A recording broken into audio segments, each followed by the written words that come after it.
Takut rubuh, anak kan namanya di situ. Takut musim hujan angin namanya. Ketiban, takut ketiban. Saya cuman bisa berharap kasih umur panjang pada sehat gitu. Kalau rumah kata saya nggak mungkin kan. Soal keadaan kita pencariannya sehari-hari cuman metik cabai doang.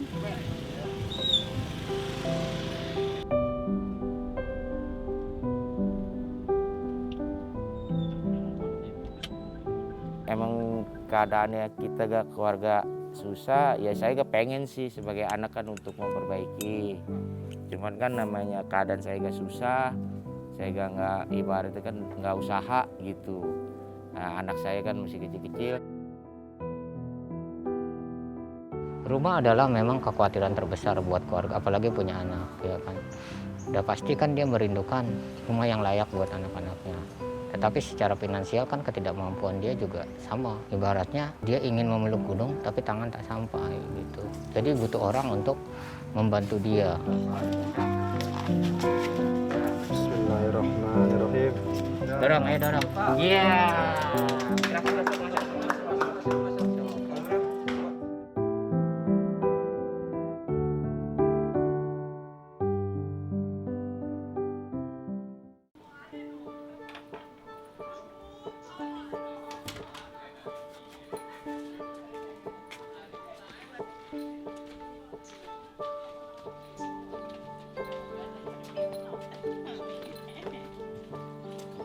Ini rumah RT, Pak. RT 6. Nah, ini bekas rumah saya yang lama.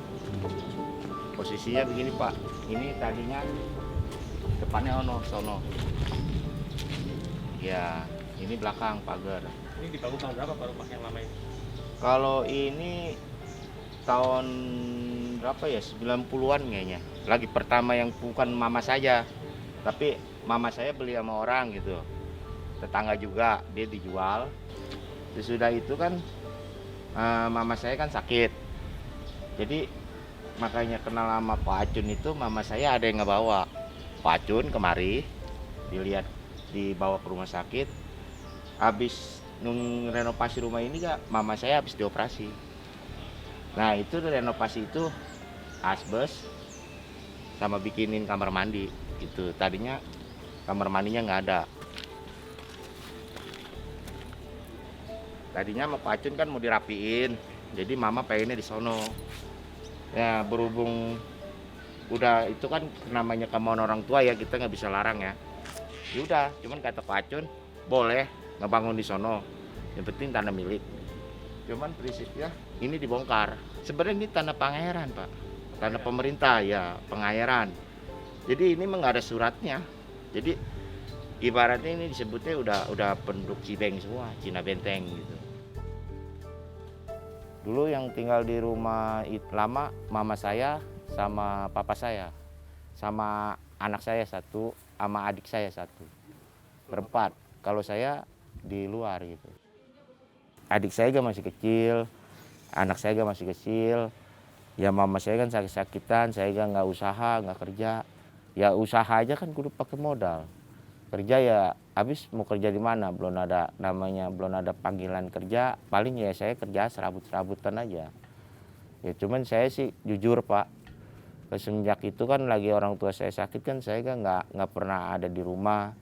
Jadi saya ngikut teman, diajak sama teman dagang. Nah iya ini kan awalnya kan saya dagang sama itu kan saya diajak sama teman gitu. Jadi udah tinggal di rumah bos saja gitu. Jadi kalau pulang ya sewaktu-waktu doang. Kalau mau pulang ya ngeliat orang tua, ngeliat anak pulang gitu. Tapi sih seringnya saya udah tinggal di kampung orang, di rumah orang lah gitu.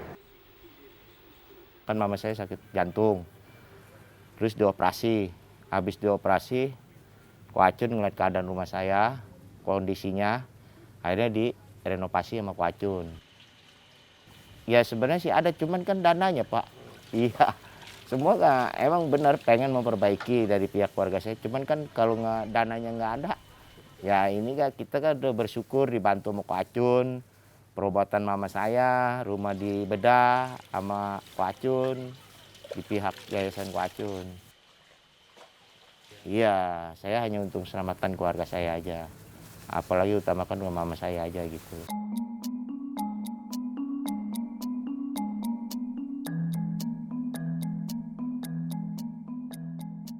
Nah, kalau Ibu Gonari itu dia punya rumah memang sudah tidak layak huni. Tinggalnya itu di bantaran Kali Cisadane. Nah, di bantaran Kali Cisadane itu tanahnya bukan tanah milik. Nah, tanah dari pengairan, pemerintah punya, Pemda punya. Tapi dia punya tanah kosong dari orang tuanya. Nah, untuk membangun rumahnya itu sendiri, ya dia tidak mampu karena anaknya satunya saat itu di kondisi pandemi dagang juga sudah sepi gitu. Akhirnya ada beberapa teman, ya teman-teman donatur itu berencana gitu ya, berencana untuk membantu Ibu Gonari karena Ibu Gonari kan sakit jantung. Nah, sakit jantung di kondisi rumahnya yang tidak layak huni dan hujan, kebocoran segala macam, angin itu juga membuat dia tidak sehat dan ketakutan gitu. Maka dari rasa kerisauan yang sangat besar ini, beberapa donatur itu berinisiatif untuk membedah rumah gitu. Kalau selain dagang sih, saya suka ikut-ikut RT, turun-turun sembako, bantu-bantu, nurunin beras apa gitu, bantu-bantu warga. Ibaratnya kayak kemarin nih lagi ada COVID gitu kan, lagi gencar-gencarnya COVID, saya bantu-bantu RT, ya nyemprot-nyemprot rumah-rumah warga. Jadi kan kita saling membantu aja gitu pas. Makanya kan orang kan belum tahu gitu kalau yang gimana, oh kita dagang kan nggak selamanya habis, nggak selamanya masih, ibaratnya masih ada kan. Orang dagang itu kan kayak air laut pasang surut. Ya kalau milik kita lagi bagus, ya habis tiap hari. Kalau lagi kurang bagus ya nggak habis gitu. Makanya kan apalagi kayak jenis sayuran apa itu udah nggak bisa dipakai, kayak pare, kol, kentang. Kalau udah nggak habis itu udah nggak bisa dipakai, Pak. Paling saya ngasih ke keluarga saya atau ke saudara-saudara saya, gitu, ke tetangga-tetangga saya.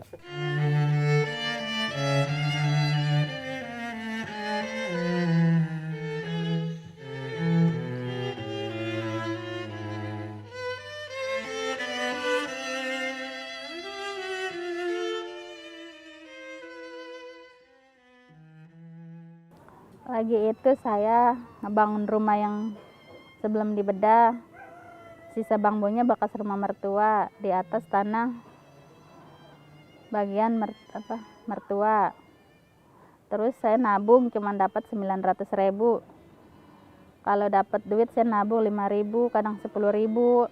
Enggak kayak itu, misalkan nggak tahu berapa bulan apa berapa tahun. Tahu-tahu udah ada segini katanya. Ya udah, saya udahlah. Saya bikinin rumah dah secukupnya.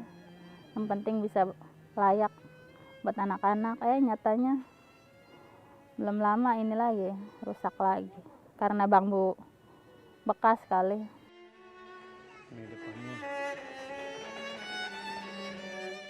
Itu udah mau rubuh, kata yang nggak tahu mah disangkanya kayak kandang ayam bocor. Pada bocor, baju pada basah. Tapi tetap tinggal di situ masih berhujan. Kalau hujan mah iya, kalau hujan angin tuh ke sini ke rumah saudara. Kata saya ntar kalau itu ngungsi, kadang dia nggak mau kalau nggak disuruh saudara mah. Nah sana ntar ketiban rumah lu, ke rumah Encek begitu. Baru pada mau. Kalau disuruh saya mah nggak mau. Dia mah ngurut kalau lagi ada yang ngurut, kalau lagi nggak ada mah begitu tuh. Saya sehari-hari saya rasain sakit nggak saya rasain. Habis kayak tulang punggungnya saya jadi. Nggak tentu sih, kadang 20 kalau di kampung mah ya. Terus kadang 10.000 gak mau aja, namanya nggak dipatok, seikhlas dia. Kan tahu sendiri keadaan matanya kurang ini. Pendengarannya mah enggak, normal, cuman matanya doang. Cuma kalau ditanya orang, iya aja, nggak nyautin kayak kita nih. pakai mulut dia unggut doang, kayak orang malas ngomong gitu. Anak-anak saya suka ngeluh pas saya main ke kontrakan rumah temen, dia pengen rumahnya kayak gini yang ada WC-nya, Mak. Saya sedih ngelihat anak-anak saya mengeluh karena saya nggak bisa memperbaiki rumah itu. Saya tidak bisa berharap karena penghasilan saya cuma bisanya metik cabai, hanya bisanya buat jajan anak dan ngasih dia makan doang.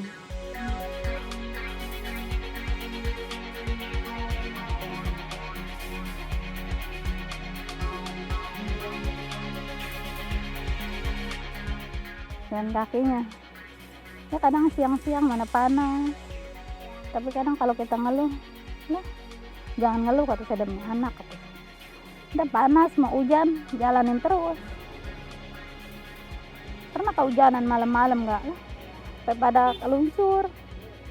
Terus kata saya, lah demi apa, ingatnya anak saya. Kalau diri saya sendiri mah nggak dipikirin. Anak takut nggak makan, nggak jajan. Kasihan. Kadang kalau kita ingat makan di pasar, ingatnya ya ntar anak gua nggak makan, saya mau makan gitu. Kadang nyampe, aduh nggak bisa buat beli beras, Neng beli mie aja ya. Saya nggak set apa, ya udah beli mie itu yang mie sukses. Udah kita makannya bertiga sama anak. Udah emaknya mah kuahnya aja, yang penting anak. Udah nggak pakai nasi, kadang ntar pulang nungguin saya makan. Kadang ayo mau ikut enggak. Kadang di pasar juga yang kasihan. Udah nama Amel makan nasi goreng, ntar bayarnya mah gampang. Udah tuh di sepiring berdua nih emak. Udah nggak usah, udah buat nong aja saya gitu. Biarpun kita lapar juga yang penting kan anak. Saya pasrah dengan keadaan saya. Boro-boro saya buat ngebenerin rumah, buat makan sehari-hari gak susah. Pernah kata yang sini, kata dia, no ntar ada yang bedah rumah sini, kata dia, kumpulin KTP kakak. Udah dikumpulin tuh, tapi kagak ada hasilnya, cuman ngomong-ngomong doang. Ada lagi satu orang lagi tuh, dari mana tuh, katanya ngakunya dari TV, pernah datang 2 kali, nanti Bu ya. Udah sampai sekarang kagak ada.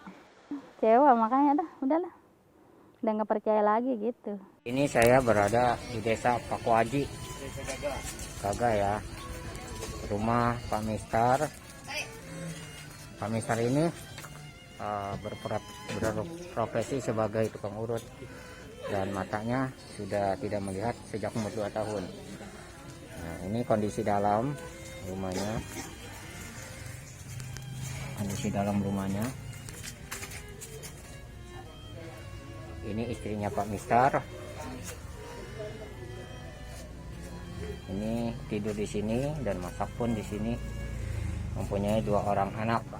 Sewaktu itu saya punya teman wihara ya, namanya Pak Acunli. Pak Acunli ini sering keliling-keliling desa dimanapun juga. Dia banyak bekerja sama dengan organisasi Buddhis. Nah, suatu hari dia WhatsApp saya gitu loh. Ini ada rumah yang sangat hancur seperti ini gitu loh. Butuh bantuan. Bisa Kak? Karena dia tahu saya sebagai aktivis sosial ya. Nah, mungkin bisa membantu dia gitu. Ya, saya nggak janji juga sih gitu kan. Bilang ya udah, kalau gitu nanti kita coba survei dulu. Setelah saya survei, saya analisa, saya akan cari gitu loh, donaturnya siapa yang mau gitu. Nah, pada saat saya datang bersama Acunli, dia aktivis wihara ya. Nah, itu kebetulan hujan gerimis. Nah, saya bawa beras dan Indomie, nah mie instan lah gitu. Nah, datang ke sana, ketemu, rupanya mereka keluarganya belum makan gitu loh, belum makan. Akhirnya saya fotoin, videoin untuk kasih ke donatur gitu yang mau untuk bangun bedah rumah ini. Donatur tuh bilang ke saya, coba fotoin dari belakang, ke belakangnya segala macam, lihat gitu. Udah saya fotoin, saya videoin. Nah, pada saat saya maju ke depan lagi, ternyata mereka lagi masak mie instan yang saya kasih gitu, dan memang belum makan, belum ada yang dia makan gitu. Dari situ aja saya miris juga ya, waduh, dia ada cerita bahwa dia kadang punya beras, kadang kagak, kadang ada makanan, kadang kagak, karena hanya mengandalkan ibunya saja.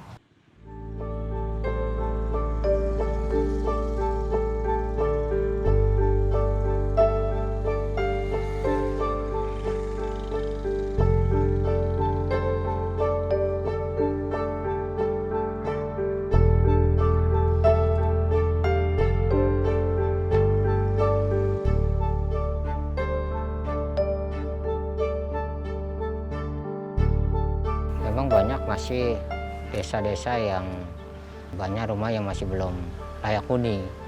Ya, mereka banyak rumah yang masih tanah gitu, lantainya tanah, terus bangunan-bangunan yang masih terbuat dari bambu gitu. Itu memang masih banyak di sekitar Tangerang.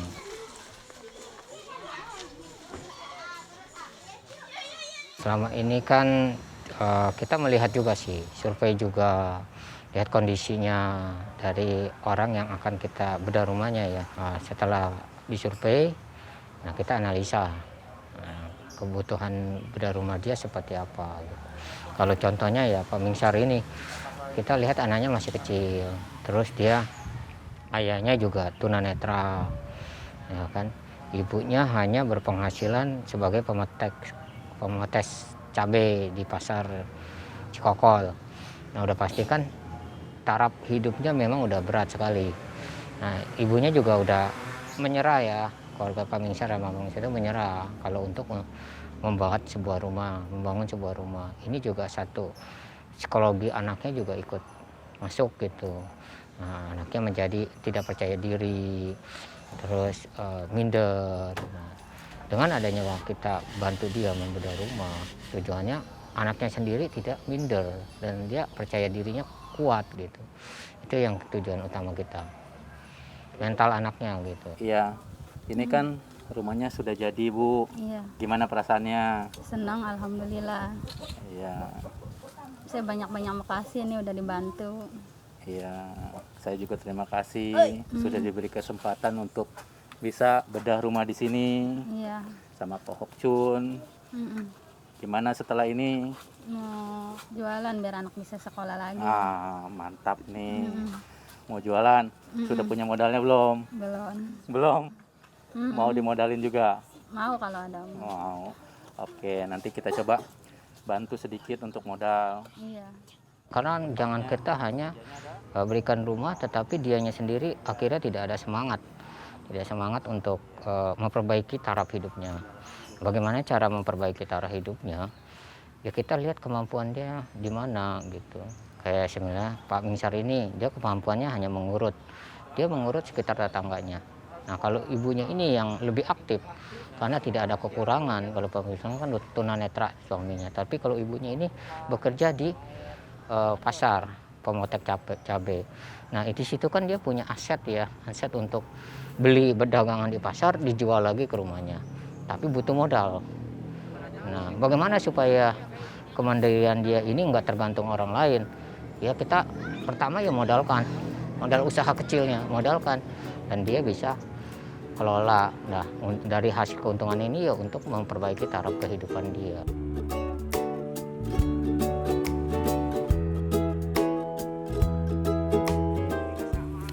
Kalau pendapatan jujur aja, saya sih pendapatan penghasilan tergantung dari banyaknya somainya Pak.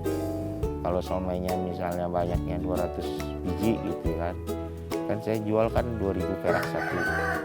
Itu kan nggak tentu, nggak semuanya 2.000 perak. Ya kalau udah malam kan saya lepas kena paling 1.500 satu. Ya kalau bersih-bersihnya mah, kalau kotor-kotornya dapat lah bahasa 2,5. Kan itu belum dibelanjain lagi. Kalau dibelanja lagi kan paling bersihnya 100.000, paling kecilnya 70.000. Udah. Kalau harapan saya sih ke depan yang penting ya saya usaha lancar, badan saya diberi kesehatan aja, ada rezekinya, mama saya diberi kesehatan, anak biar bisa jadi anak yang sukses lah. Udah itu aja. Kalau untuk ini saya belum tahu dah Pak. Ya saya udah bersyukur diberi kesehatan sama Yang Maha Kuasa. Yang penting usaha saya lancar, nggak ada halangan. Saya diberi keberkahan, keluarga saya diberi kesehatan aja. Bismillahirrahmanirrahim. Iya. Misal ini saya serahkan kunci rumahnya ya. Untuk Pak Misal dan keluarga semoga penuh dengan berkah ya, penuh dengan kebahagiaan ya Bu. Tolong Bapak, ini semua adalah jalinan jodoh kita. Berkat doa Bapak ya, Bapak harus berterima kasih kepada siapa? Nah, bagaimana cara berterima kasihnya? Ya, tolong dibuka pintunya Pak. Silakan, ayo rame-rame Ibu dorong pintunya, dorong aja, ayo dorong. Iya. Anak saya pengen masuk sekolah lagi biar nggak putus di jalan. Itu kata dia, Mak, pengen sekolah lagi, pengen ntar kalau kita udah sekolah, kalau nggak sekolah ntar nggak kerjanya. Kata dia begitu. Harapan dia dulu kalau belum dibedah pengen ngebangun rumah kalau dia sekolah. Kata saya, makanya sekolah, jangan nggak sekolah, udah emak, kata saya, nggak sekolah. Sekarang pikiran saya udah lega karena rumah saya udah dibedah, jadi nggak ada pikiran apa-apa selama saya pergi ke pasar.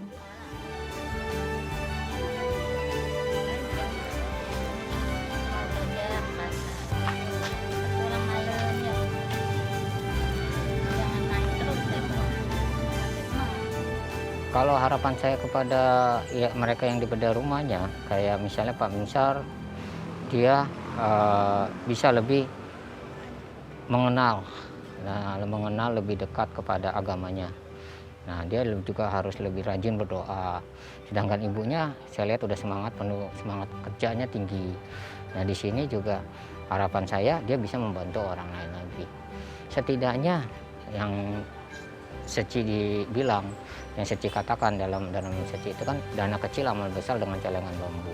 Dia bisa mengaplikasikan dana kecil amal besar itu dan didonasikan kepada orang lain. Seperti itu. Bang Misal, sholatnya udah oke ya? Udah rajin ya? Harus rajin. Saya kasih kain. Jangan bolong-bolong sholatnya. Aduh, Bang Misal gini hidup kuat, istrinya siang jalan, pulang pagi kerja, ya kan? Doanya terjawab.